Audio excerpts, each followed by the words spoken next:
Hello guys, welcome to AC tech. मैं Shailendra Shekhawat AC take के इस नए वीडियो में आप सबका स्वागत करता हूं। आज हम इस वीडियो में देखने वाले हैं स्प्लिट एसी के इंडोर इंस्टॉलेशन।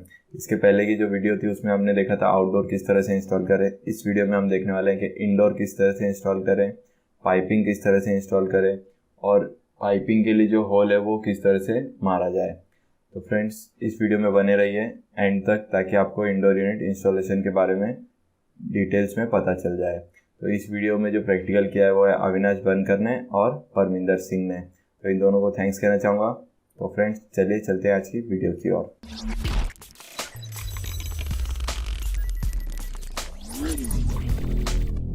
तो गाइस, इस वॉल पे हम लोग जो इंडोर यूनिट है वो इंस्टॉल करने वाले हैं। तो उसका हम जो लेंथ है वो ले लेंगे कितनी है। तो ये आप जैसा देख सकते हैं 101 इंचेस या 256 सेंटीमीटर। इसके बाद में हम जो हमारा यूनिट है इसका सेंटर ले लेंगे। तो ये है 80 सेंटीमीटर का है, ये यानी 31.5 इंचेस या 80 सेंटीमीटर बोल दीजिए आप। सेंटीमीटर में ज़्यादा अच्छा रहेगा अगर आप मार्किंग करेंगे, क्योंकि एक्यूरेट मार्किंग आती है उसमें। तो जैसे आप देख सकते हैं हमने 40 सेंटीमीटर पे एक मार्क कर दिया है जो इंडोर यूनिट की बेस प्लेट है उस पर।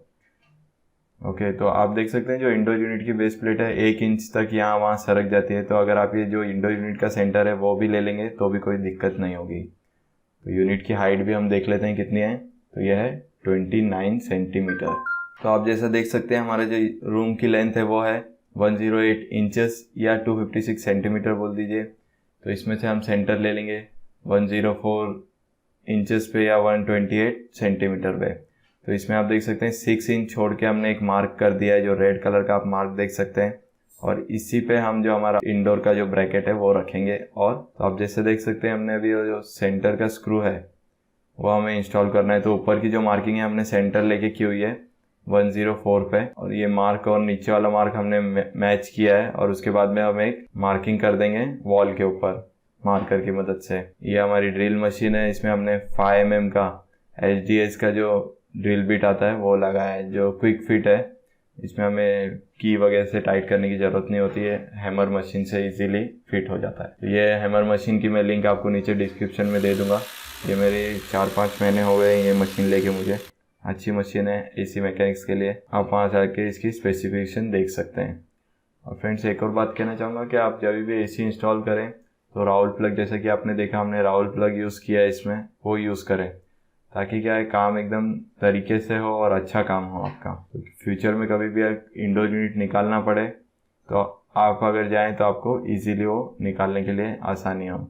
अब देखिए हमने जो सेंटर का स्क्रू है वो मार के ब्रैकेट हम थोड़ा इंस्टॉल कर लेंगे बाकी की मार्किंग्स के लिए। देखिए अभी ये लगा दिया हमने और इसे टाइट कर देंगे हम।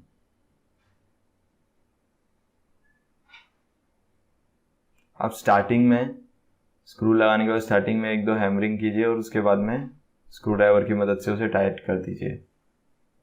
पूरा आप स्क्रू ड्राइवर से टाइट करने की ज़रूरत नहीं है, या पूरा आप हैमर से भी मत मारिए, नहीं तो वो जो स्क्रू है वो बराबर से फिटिंग नहीं होगा।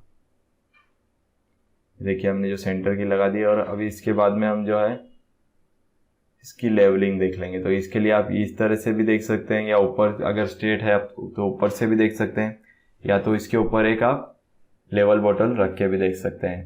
तो आप देख सकते हैं ये जो मार्किंग है यहाँ पे हमने कर दी है। इसके बाद हम जो है ये निकाल देंगे और जो ड्रिलिंग कर देंगे इसमें। अब जो यहाँ पे हमने मार्किंग की थी उस पर हमने ड्रिलिंग कर दी है होल, और इसमें हम राउल प्लग डाल देंगे सब में।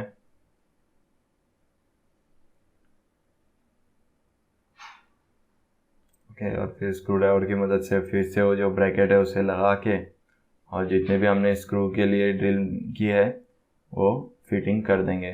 फ्रेंड्स, याद रखिए कि कम से कम 6 स्क्रू तो आप फिट करें ही करें, क्योंकि जितने टाइट होगा इंडोर यूनिट की ब्रैकेट उतना ही आप फ्यूचर में उसमें प्रॉब्लम आने के चांसेस कम होते हैं। और अच्छी तरीके से करिए, यानी ब्रैकेट लगाइए आप, लेकिन वो होल करने के बाद राउल प्लग कीजिए और स्क्रू फिटिंग कीजिए, ताकि अगर कभी इंडोर यूनिट निकालना भी पड़े तो वॉल ख़राब ना दिखे।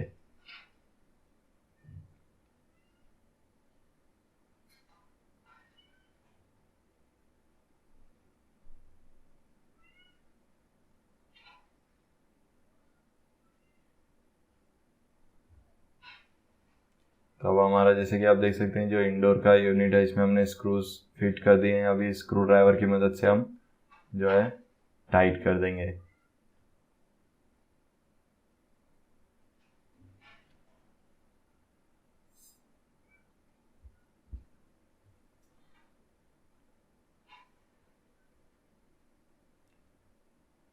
हमारा इंडोर का जो ब्रैकेट है वो अच्छी तरीके से इंस्टॉल हो चुका है।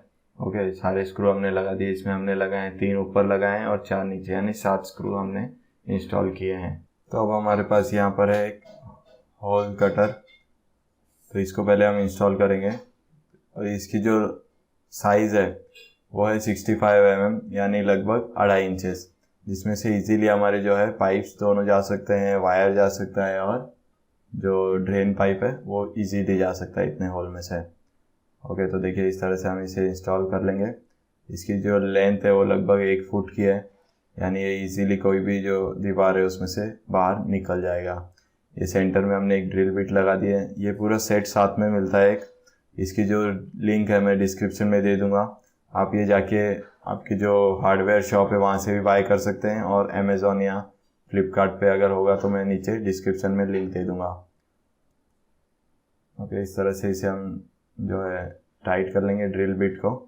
जो सेंटर की ड्रिल बिट है वो है गाइड के लिए, ताकि जो हम दीवार में जब होल करें तो वो यहाँ वहाँ पूरा हमारा सिस्टम ना हिले। तो ये हमने जो ड्रिल मशीन है हमारी इसमें इंस्टॉल कर दी है ये। ओके, इसे हम हैमर मोड पे रखेंगे। ऊपर वाला जो है हैमर मोड है और नीचे है ड्रिल मोड। हैमर मोड पे हम रखेंगे इसे। तो आप देख सकते हैं ये जो सेंटर हमने मार्किंग किया है यहाँ पे हमें होल करना है।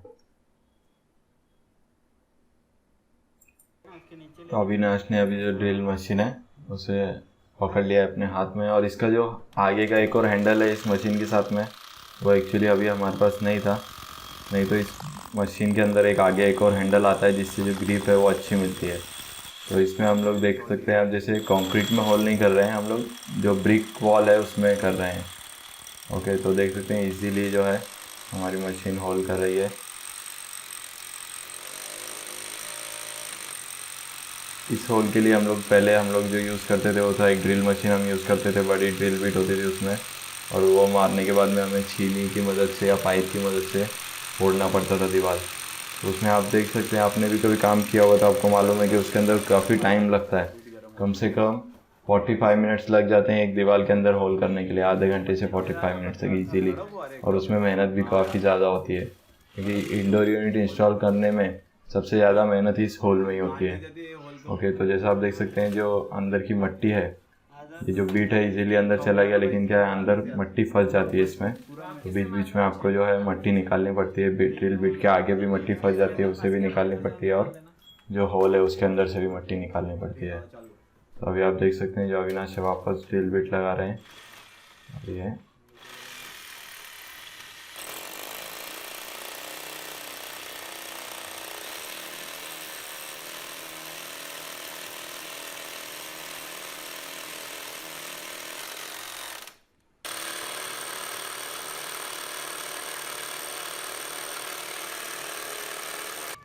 नहीं टच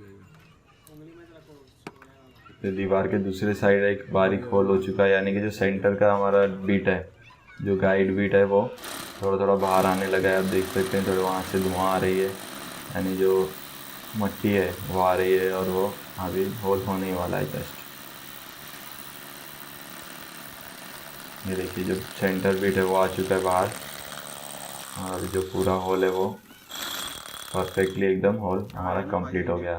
तो फ्रेंड्स ये जो होल है इसके लिए हमें मैक्सिमम लगे 6 से 7-8 मिनट के बीच में लगे, नहीं तो इसी काम के लिए हमें आधे घंटे लगते हैं और बहुत काफ़ी ज़्यादा मेहनत लगती है इसमें। ओके, और टूल्स भी काफ़ी ज़्यादा हो जाते हैं। ये देखिए एकदम परफेक्ट होल है, एकदम गोल होल आया है।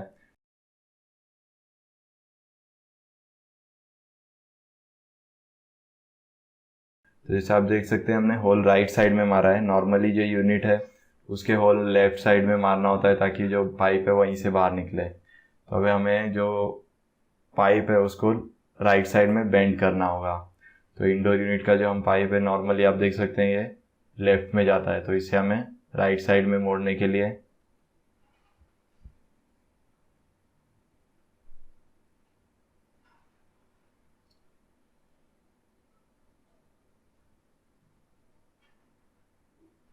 तो सबसे पहले हम लोग ये जो कैप दिया हुआ है इसे निकाल देंगे।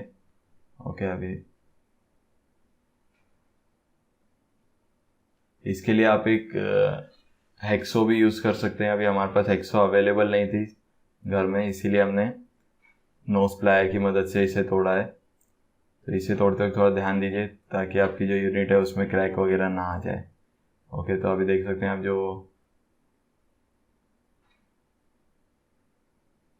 इंडोर टू आउटडोर की जो लाइंस जाने के लिए हमने लेफ़्ट साइड से कर दिए हैं।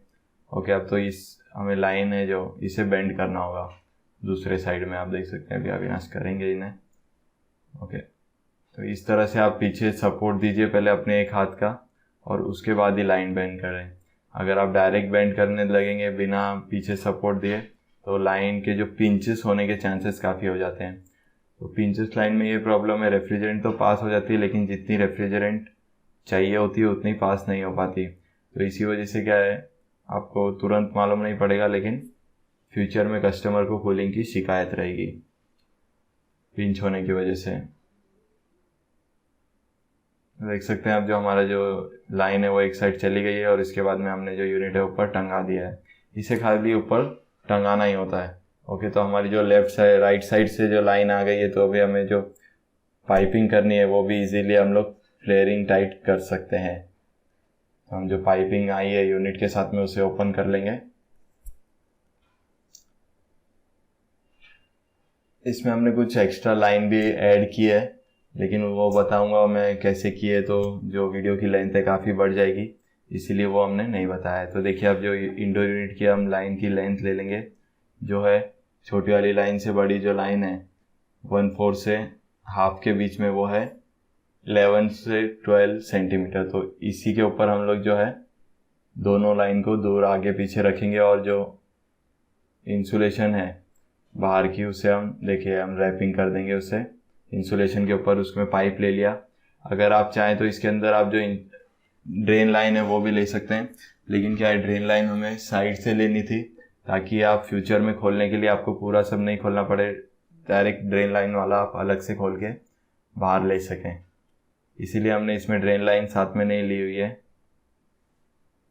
ओके, तो इस तरह से करने के बाद क्या है, ये जो बैंड है ट्यूब बैंड है वो एकदम इजीली हो जाते हैं। अगर आप डायरेक्ट कॉपर से करते हैं तो काफ़ी तकलीफ होगी, आपको पिंचेस होने के चांसेस होते हैं। और अगर आप इसे इंसुलेशन में डाल देते हैं और रैपिंग कर देते हैं तो एकदम इजीली आप उसे बेंड कर सकते हैं। तो देखिए अभी हमने बेंड करके जो है लाइन लगा दी है, और जैसा हमने जो इसीलिए हमने इसका ये माप लिया था ताकि जो लाइन है वो परफेक्टली कनेक्ट हो जाए। ओके, देखिए अभी 10 सेंटीमीटर का दोनों के बीच में गैप था और दोनों जो है फ्लेयर नट अपने डेस्टिनेशन पे इजीली आ गए हैं। ओके, और फ्लेयरिंग करने के बाद मैं आपको एक बताना चाहूँगा, फ्लेयरिंग जब भी आप टाइट करें तो कॉपर ट्यूब है, ओके, तो वो इजीली फ्लेयर आपके हाथ से लग जाना चाहिए। ऐसा नहीं हो कि आप पकड़ के उसे दबा रहे हैं और पाने से टाइट कर रहे हैं। तो पहले फ्लेयर नट को इजीली आप टाइट कर लीजिए और इस तरह से जो दो पाना पकड़ के आप उसे टाइट कीजिए। ओके, इसके लिए आप 2 एडजस्टेबल भी यूज़ कर सकते हैं बड़े वाले, और एक छोटा वाला स्पैनर है, ये 21-22 का स्पैनर है, 21-23 का स्पैनर है, जो इसमें 21 या 23 नंबर का एक पाना आप यूज़ कर सकते हैं। ओके, तो इस तरह से कैंची बना के आप उसे टाइट कर दीजिए ताकि क्या है यूनिट के ऊपर लोड नहीं आए और जो कॉपर ट्यूब है उस पर भी लोड ना आए। ओके, तो हमारा जो एक लाइन है वो परफेक्टली कनेक्ट हो चुकी है। इसके बाद में आप 1/4 की लाइन को भी कनेक्ट कर देंगे।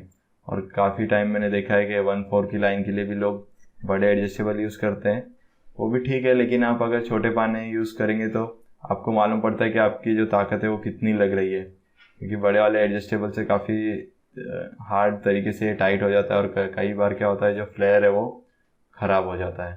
तो आप देख सकते हैं किस तरह से क्रॉस स्पैनर पकड़ के आप दोनों को टाइट कर दीजिए।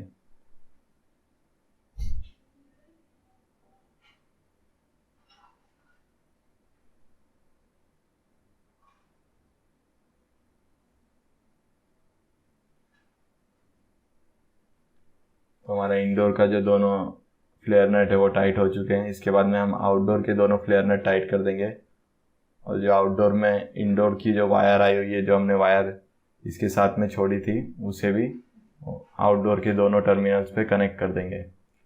और इस टाइम पे मैंने देखा है काफ़ी जन है ना डायरेक्ट पाना लगाते हैं और टाइट कर देते हैं इसे। तो ये पाना लगाने के डायरेक्ट टाइट करें नहीं आप, नहीं तो क्या होता है मालूम है, जो आउटडोर यूनिट है उसके जो वॉल्स हैं, इसके जो फाउंडेशन बोल्ट्स आप जैसा देख सकते हैं 2 बोल्ट्स होते हैं फाउंडेशन के लिए, इनके लिए। अगर आप ये दोनों स्पैनर नहीं पकड़ेंगे तो ये जो सेक्शन है ये अंदर की साइड दब जाता है, और इसी वजह से क्या है वाइब्रेशन होने लग जाती है। खैर ये तो हमारा यूनिट तो टेरेस पे है, लेकिन कई बार क्या होता है इंडोर और आउटडोर पास में होते हैं, तो वाइब्रेशन होने की वजह से काफ़ी टाइम पे लीकेज भी होने के चांसेस हो जाते हैं। तो आप 2 स्पैनर हमेशा कभी भी कोई भी चीज़ टाइट करें तो 2 स्पैनर यूज़ कीजिए, ताकि एक से आप दूसरी चीज़ को लॉक कर दीजिए और फिर एक स्पैनर से जो फ्लेयर नट है उसे टाइट करें। तो अभी हमारा 3/8 की जो लाइन है वो कनेक्ट हो चुकी है। इसके बाद हम करेंगे 1/4 की लाइन एकदम सीधी कर लीजिए, ताकि इजीली जो आपके हाथ से ही फ्लेयर नट टाइट हो जाए। और आप अगर चाहते हैं तो टेफ्लॉन लगाइए, टेफ्लॉन, और ध्यान रखिए कि टेफ्लॉन जो है, जो हमारी फ्लेयरिंग की सीट होती है ऊपर एंगल होता है 45 डिग्री का, उसके ऊपर टेफ्लॉन बिल्कुल ना है। टेफ्लॉन सिर्फ हमें थ्रेडिंग्स पे ही यूज़ करनी है। ओके, काफ़ी जन टेफ्लॉन्स यूज़ करते हैं और काफ़ी नहीं भी यूज़ करते हैं, इसीलिए आप अगर चाहते हैं तो टेफ्लॉन यूज़ कीजिए। हमने इसमें टेफ्लॉन लगाई हुई है। ओके, तो हमने ऊपर वायर भी कनेक्ट कर दिया है, और ये जो डेड नट है इसे हम लगा देंगे। तो जैसा आप देख सकते हैं हमने ड्रेन के लिए पाइप भी डाल दिया है।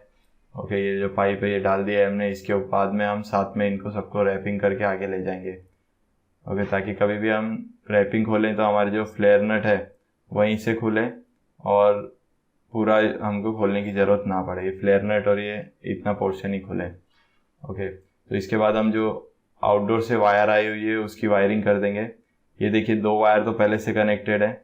ये है इंडोर के वायर लेफ्ट साइड वाले, और जो राइट साइड में 2 आप देख सकते हैं जो एम्प्टी टर्मिनल्स है, वहाँ पे हमें कनेक्ट करना है ये वाले वायर्स जो हमने आउटडोर से लाए हुए हैं।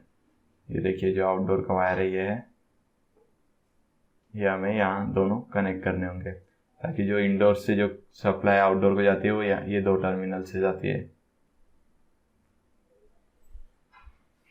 लाइन आउट और न्यूट्रल आउट, लाइन इन और न्यूट्रल इन। तो जैसा कि आप देख सकते हैं हमने आउटडोर के जो दोनों टर्मिनल्स है वो कनेक्ट कर दिए हैं। ओके, ये देखिए आप। ओके,